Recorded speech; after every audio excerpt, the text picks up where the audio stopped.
tourne souvent dans des conditions extrêmes et j'ai développé depuis plusieurs mois le rig caméra de mes rêves et aujourd'hui je vais vous montrer tous les accessoires qui composent ce rig, tout ce qui est indispensable pour moi. Je vous montre tout. On va parler de ma caméra, de mon objectif le plus utilisé, de toutes les griffes, poignées, accessoires, cable management, batterie, micro, moniteur, bref, toutes les plus grosses et les plus petites parties qui composent ce setup. L'idée, c'est pas pour vous de tout recopier, mais c'est surtout de peut-être prendre des petites rêves, de petits accessoires, de petites choses ou de pourquoi je tourne avec cette caméra ou cet objectif. Bref, il y a forcément une info ou une référence qui vous servira dans cette vidéo. À noter que je me tourne de plus en plus vers du documentaire et j'ai d'ailleurs tourné mon premier propre documentaire en Namibie. Ce rig est un peu axé sur ce type de tournage, mais il marchera aussi pour de la pub ou des choses plus corporate, évidemment. Commençons par le cœur du rig, c'est tout simplement la caméra. Et pour moi, c'est la Canon C80. Ici, avec une petite cage de chez SmallRig que honnêtement, j'ai eu la flemme d'enlever parce qu'elle vit littéralement avec cette cage. C'est sincèrement la caméra de mes rêves, puisqu'elle coche littéralement toutes les cases dont je peux rêver pour une caméra, pour mon utilisation. J'avais avant la C70, qui est sa petite sœur, qui avait ses défauts, et c'est aussi pour ça que je l'avais un petit peu abandonnée pour aller partir sur un R5C. Et quand la C80 est sortie,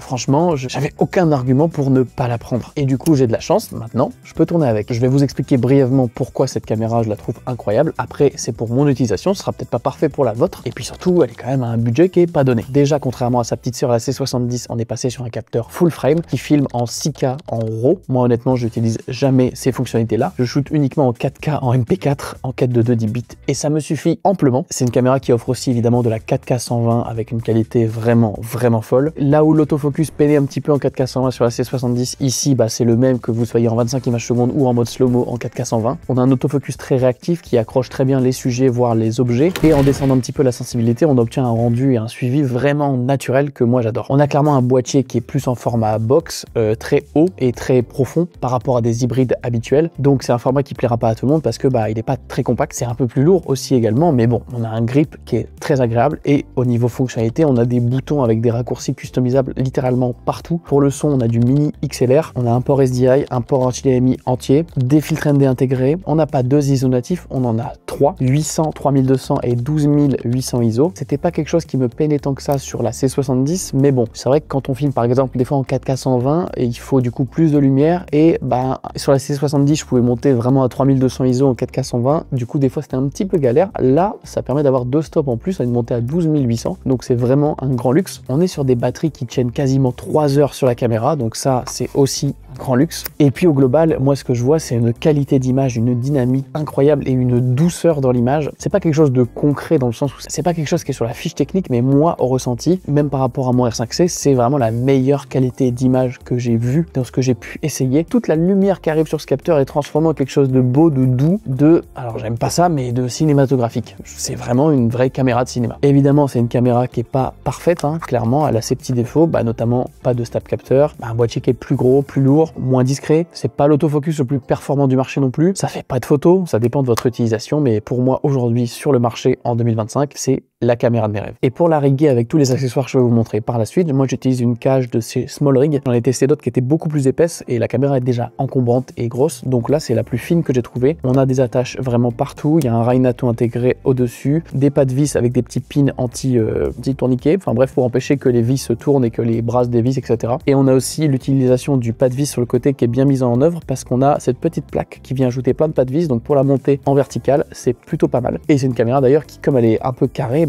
se monte super bien aussi en vertical. Même si bon, entre nous, ça me fait un peu chier d'utiliser une beauté pareille pour faire des formats verticaux. On va pas se mentir. Bon, ok, tout ça c'est bien, mais maintenant, qu'est-ce que je mets dessus? Alors, je vous ai parlé dans la vidéo qui est sortie juste avant celle-ci de toutes mes optiques vintage, mais c'est pas des optiques pratiques, surtout quand on fait des formats un peu plus docu où on est sur le terrain et on peut pas trop changer d'optique. C'est pour ça que mon optique tout-terrain qui marche pour quasiment tous les scénarios, c'est le 24-105 f2.8Z de chez Canon. Alors, c'est sûr que comparé à mes petites optiques vintage, c'est pas la même taille et c'est pas le même poids, mais l'utilisation n'a rien à voir. Je suis pas un grand fan des optiques photo en général parce qu'elles sont destinées à faire de la photo, à avoir un beau piqué, à avoir un rendu hyper net, et nous en vidéo, c'est pas du tout ce qu'on veut. C'est pour ça que cette nouvelle gamme de chez Canon me plaît beaucoup, la gamme Z, parce que ils ont sorti des objectifs qui sont pour le coup de vrais hybrides. Alors on utilise beaucoup ce terme, mais là c'est le cas, entre photo photo et vidéo. C'est des optiques parfaites pour la photo, mais pensées vraiment beaucoup pour les gens qui font de la vidéo. Pour l'instant, j'ai qu'un objectif de cette gamme, celui qui sert le plus selon moi, mais j'ai déjà utilisé en les empruntant d'autres de ces optiques. On a 5 focales fixes qui ouvrent toutes à f1.4, 20, 24, 35, 50, 85. On a le 24-105 de 8 et une optique qui est exactement la même en termes de physique, un 70-200 f2.8Z qui vont reprendre un petit peu toutes les mêmes caractéristiques. Et pourquoi je l'aime? Parce que elle a un look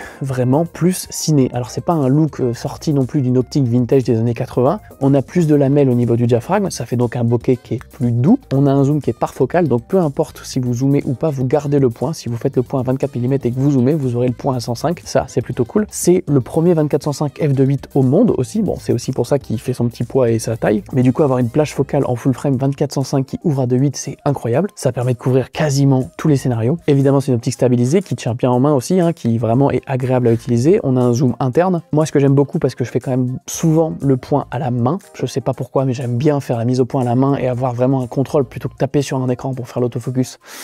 Je suis un puriste. Ce que j'aime pas sur les optiques photo, surtout toutes les optiques récentes électroniques, c'est qu'on n'a pas un vrai feedback sur la bague de mise au point puisque tout est électronique. Avant, on avait l'échelle vraiment où on voyait si on mettait à 1 mètre, on avait la mise au point à 1 mètre. Aujourd'hui, à cause du focus by wire, ça n'existe plus. Sauf que là, on retrouve presque le feeling à l'ancienne. On a une bague qui est beaucoup plus douce à manipuler et du coup, pour faire des mises au point à la main, c'est vraiment agréable, qui fait que je l'aime encore plus. En tout cas, en format docu, c'est ce que j'ai utilisé le plus parce que on obtient une image qui est hyper clean. Couplée à la C80, ça rend trop bien. Par contre, c'est pas tout petit, rien que cet objectif et cette caméra sans les accessoires, ça pèse déjà son petit poids puisque les deux ensemble font quasiment 2,5 kg. Et au bout de cet objectif, j'ajoute toujours un filtre très spécial que j'utilise depuis plusieurs années et dont j'ai quasiment jamais parlé, qui est bien mieux que tout ce que peut faire Freewell, Nisi, Polar Pro, parce qu'il est vraiment différent en termes de look. Mais avant de vous en parler, je me permets d'introduire le sponsor de cette vidéo, qui n'est autre que Artlist. Et oui, avoir un kit caméra parfait, c'est bien, mais il y a un autre outil qui est le kit parfait du vidéaste pour tout ce qui concerne la post-production, et ça, vous le savez,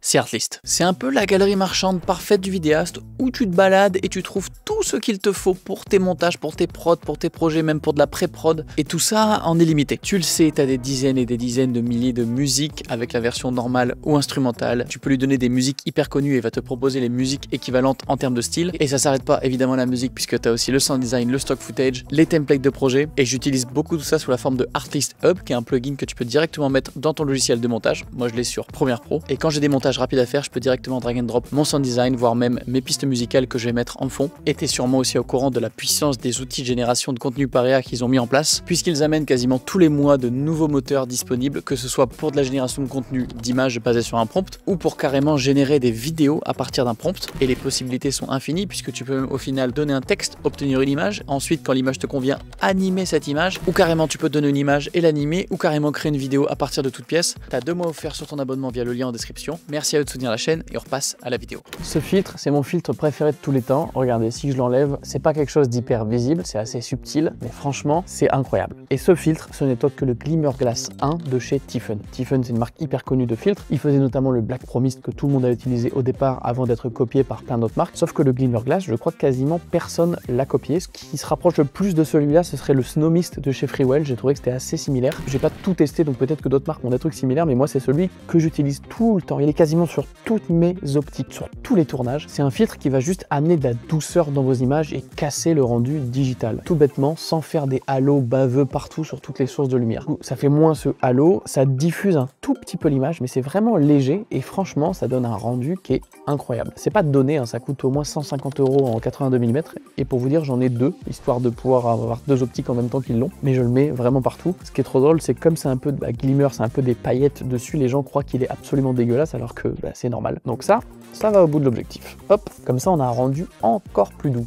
Ensuite, on vient mettre ma poignée préférée que j'ai depuis au moins 4 ou 5 ans. Je sais même pas si cette ref existe toujours. Après, Smallrig font plein de poignées. C'en est une de chez eux, mais qui a un petit support un peu en dessous en bois, qui vient avec un Rainato. Alors moi, je préfère ça comme accroche pour les poignets. En général, c'est plus simple à mettre et enlever. Et du coup, j'ai déjà un Rainato dans ma cage, donc juste à le faire glisser. Et du coup, déjà, on a un setup qui est un petit peu équilibré, voilà. Ensuite, on vient ajouter un petit accessoire qui est vraiment sympa. C'est une mini plaque qui vient se visser en dessous, qui permet d'accrocher une batterie en V-Lock à l'arrière sans avoir à mettre des les rails, etc. Sauf que cette plaque-là, pour une caméra comme la C80, elle est trop petite. Et du coup, SmallRig a fait une version un peu plus grosse avec du coup une plaque Manfrotto classique vidéo qui peut se slider comme ça en dessous, donc qui est beaucoup plus large et qui permet du coup de fixer ça sur une C81, sur une FX6, toutes ces caméras de ces gabarits-là. Et en général, je mets du coup une batterie Veloc en plus. Le but étant de pas changer ma batterie de la journée, voire même suivant la batterie de tenir 2 jours de tournage limite sans recharger. Puisque par exemple sur le docu que j'ai fait en Namibie, j'avais pas d'électricité le soir. Donc en fait, tu vas dormir, tu poses ta caméra et de toute façon tu peux pas la charger. Donc tu démontes rien. Du coup,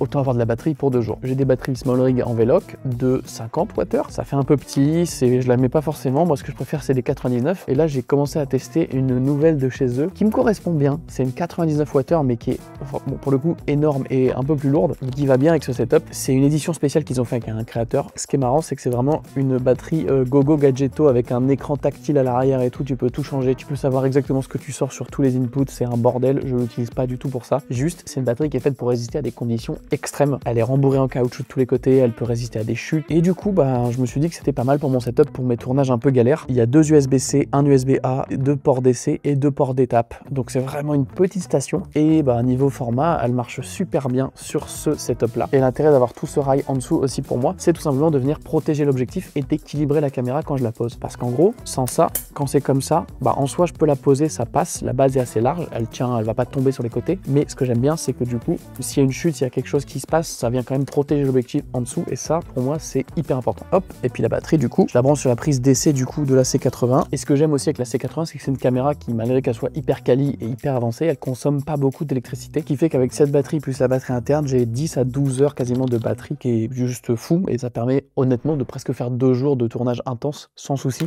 Et ça reste à peu près équilibré en plus. Ça, c'est un truc qui est important aussi, c'est de garder le centre de gravité au centre, parce que si vous avez trop de poids à l'arrière ou trop de poids à l'avant, à l'utilisation, c'est hyper désagréable. Donc moi, je teste souvent. Là, évidemment, la batterie tend un petit peu vers l'arrière, mais on va rajouter des choses après pour rééquilibrer vers l'avant. Je suis venu ajouter sur le côté une petite griffe de chez SmallRig. C'est une petite attache qui se visse qui permet de mettre un accessoire en griffe, et du coup je mets un petit micro Rode. Alors je crois que ça c'est le VideoMic Go 2, je sais même pas s'il existe encore. Bon, en vrai Rode c'est quand même une marque, je leur ai fait vivre l'enfer à ces micros et ils m'ont jamais lâché. Et c'est trop important d'avoir un petit micro un peu scratch, en vrai qui sert très bien pour des audios, pas en intérieur mais plutôt en extérieur. Ça marche super bien avec la petite bonnette anti-vent, ça résiste vraiment à des grosses bourrasques sans que ce soit dégradé au niveau du son. Du coup je recommande vraiment de mettre un petit 100 € si vous le pouvez dans un micro comme ça. Tout le matos dont je vous parle de toute façon est en description, je vous mets des liens pour tout. Parfois ce sera pas la même version parce que moi j'ai des trucs depuis plusieurs années et qui ont été changés et qui n'existent plus. Mais en gros l'important chez Rode, c'est par exemple de prendre le micro le plus cher et le plus quali, mais qui n'est pas sur batterie. Ce micro, il gère son alim avec la caméra. Si vous avez un micro sur batterie, comme j'ai eu une version plus avancée avant, en fait il fallait le charger à des moments, sauf qu'en fait tu vois pas quand il est déchargé, tu te retrouves avec un micro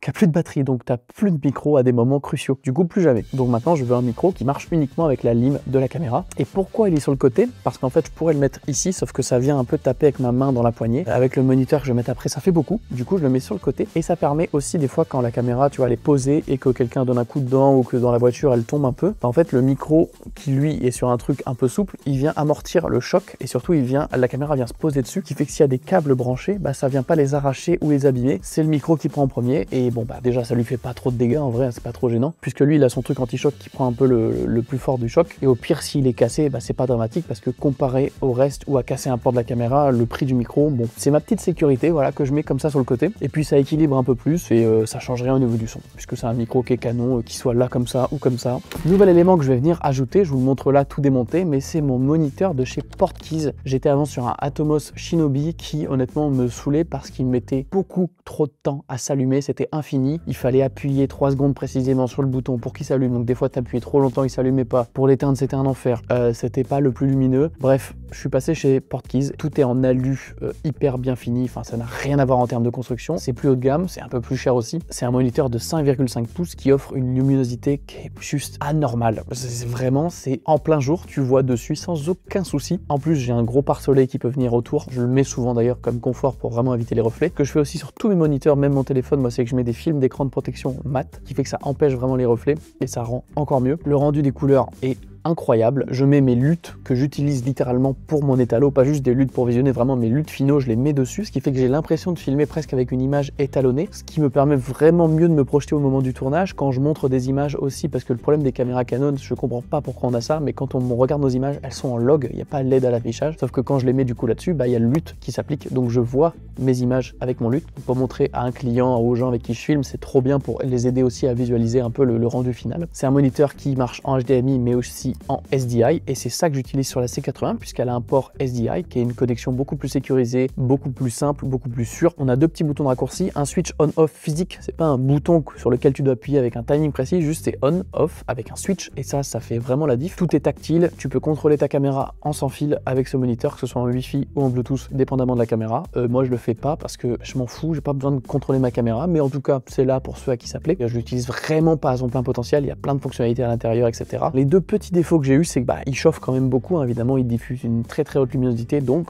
c'est chaud même s'il y a de l'alu, même si c'est fait pour diffuser. Et j'ai eu 2 fois un reset complet sans me demander, il est juste reparti à 0, donc ça c'est pas cool. Je sais pas si mon unité est défectueuse ou si c'est un problème général. Que j'ai fait pour contrer ça, c'est que j'ai une petite clé USB que je laisse dans mon sac avec tous les raccourcis enregistrés et aussi avec mes luttes enregistrées, ce qui fait que si ça m'arrive sur le terrain, j'ai besoin de 2 minutes pour tout remettre, mais ça m'est déjà arrivé 2 fois où j'avais pas ça, donc tu perds tes luttes, tu perds tes raccourcis, un peu chiant. Hormis ça, je trouve super, et la marque je l'avais jamais testé et franchement c'est très quali, et il y a des moniteurs évidemment plus accessibles aussi qui je pense sauront vous plaire si vous avez des besoins différents des miens. En tout cas celui-là c'est une petite tuerie. Tous mes moniteurs je leur achète une petite cage, alors c'est marrant mais souvent les marques ne vendent même pas des cages adaptées, donc là c'est une cage d'une autre marque mais qui marche très bien et qui l'enveloppe dans une petite coque en alu et qui permet de venir accrocher un très gros pare-soleil très profond si j'ai besoin, et surtout ça me donne une attache NATO en bas et en haut qui va être parfait pour l'accrocher sur le rig. Du coup ce moniteur je viens l'accrocher au bout de ma poignée, j'ai une petite attache small rig qui vient se visser avec 2 pins anti-twist, tout ça vient se mettre avec un rail NATO au bout et s'accroche directement au moniteur, ce qui fait que je peux l'enlever en 2 secondes ou l'ajuster. J'aime pas trop les attaches qui viennent sur la griffe directement parce qu'en fait c'est pas très pratique, des fois ça glisse, etc. Souvent c'est au-dessus, alors que là c'est vraiment aligné, et je déteste avoir des moniteurs accrochés au bout de bras magiques parce qu'en fait tu peux pas déplacer rapidement ton moniteur, alors que là j'en fais ce que je veux et il tient en place et ça bouge pas. C'est une attache sur laquelle je peux compter en tout temps, en toutes conditions.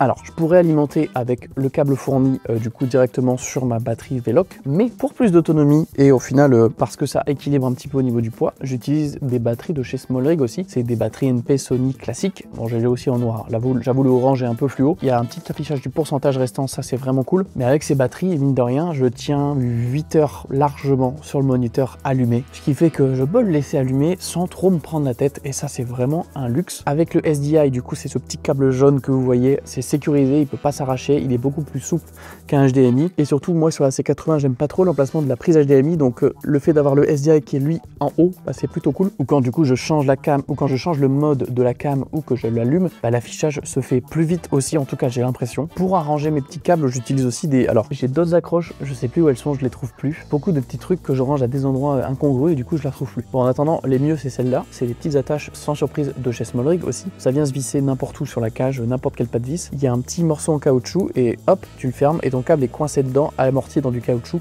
et ça bouge vraiment plus. Donc ça on peut en mettre un peu partout pour ranger les câbles et empêcher que ça se balade et éviter que ça s'arrache surtout. Donc ces petites attaches là, je vous mets pareil, lien en description, mais c'est trop bien, ça coûte pas cher du tout et franchement c'est hyper important. Et globalement vous avez maintenant le rig dans sa version à peu près complète. Alors évidemment ça pèse lourd, hein, ça fait 5 kg quasiment, un peu plus même des fois suivant les batteries que j'utilise, etc. Donc c'est lourd clairement et ça conviendra pas à tout le monde. Si je veux une version un peu plus légère, j'enlève le rig là en dessous, je viens juste mettre la même plaque là et j'enlève la Veloc, ce qui fait que ça enlève pratiquement 1 kg, parce que là pour l'instant c'est clair que c'est lourd, c'est pas discret. À la fin de la journée ça pèse quand même, hein, clairement, mais c'est un confort d'utilisation aussi parce que déjà c'est parfaitement équilibré. Je peux venir caler la cam avec la batterie sur moi quand je filme et du coup ça stabilise naturellement l'image et ça m'aide aussi à porter ça de manière plus simple. J'ai vraiment de quoi poser la main, être vraiment à l'aise en l'utilisant. Le moniteur me permet de voir l'image en toutes conditions. Le fait de voir le rendu avec le LUT final, c'est aussi un luxe qui est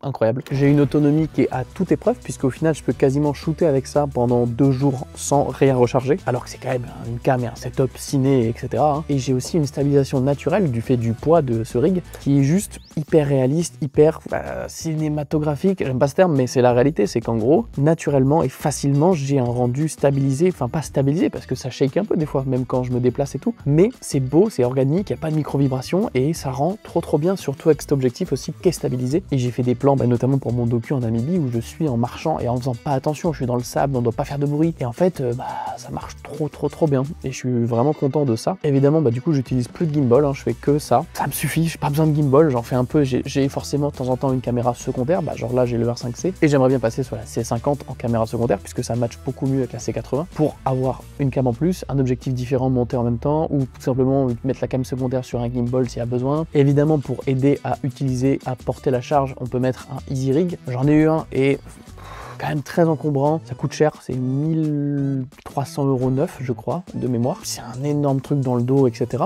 Et j'ai trouvé une alternative que j'ai pas pu tester encore en vrai tournage. Vous avez peut-être vu passer les pubs, clairement je les ai vus partout. C'est du coup comment expliquer, un coussin que tu t'accroches en bandoulière avec du coup une cale pour mettre la caméra et du coup déjà tu portes avec ton corps entier le poids de la cam, ça stabilise vachement. J'avais déjà vu ça mais le souci c'est que je peux pas emmener ça dans une valise ou quoi à l'étranger, c'est trop lourd. Sauf que là ce qu'ils ont sorti et c'est plutôt cool, c'est une version gonflable. Là il y a une valve et je peux le dégonfler. Alors ça pèse quand même 1 kg mais du coup ça se met dans une valise sans trop de soucis. Il y a des mini compartiments pour ranger 3 batteries et un tournevis, mais ça a l'air assez quali. J'ai hâte de tester vraiment et de voir le rendu.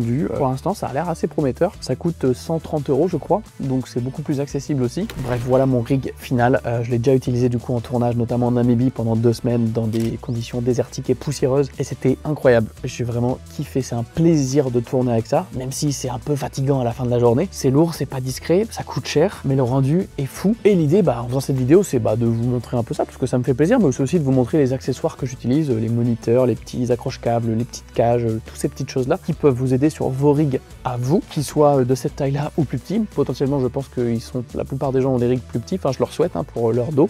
C'est mieux. Tout ce que j'ai mentionné dans cette vidéo sera en lien dans la description. Et si vous passez les commandes chez IPLN ou Miss Numérique, n'hésitez pas à mettre le code Charles, ça vous coûte rien et moi ça m'aide. Et pour continuer de parler de matos encore plus original, je vous mets la dernière vidéo que j'ai sortie ici qui parle de toutes mes optiques vintage. Et vous allez voir, il y a du très lourd pour pas cher.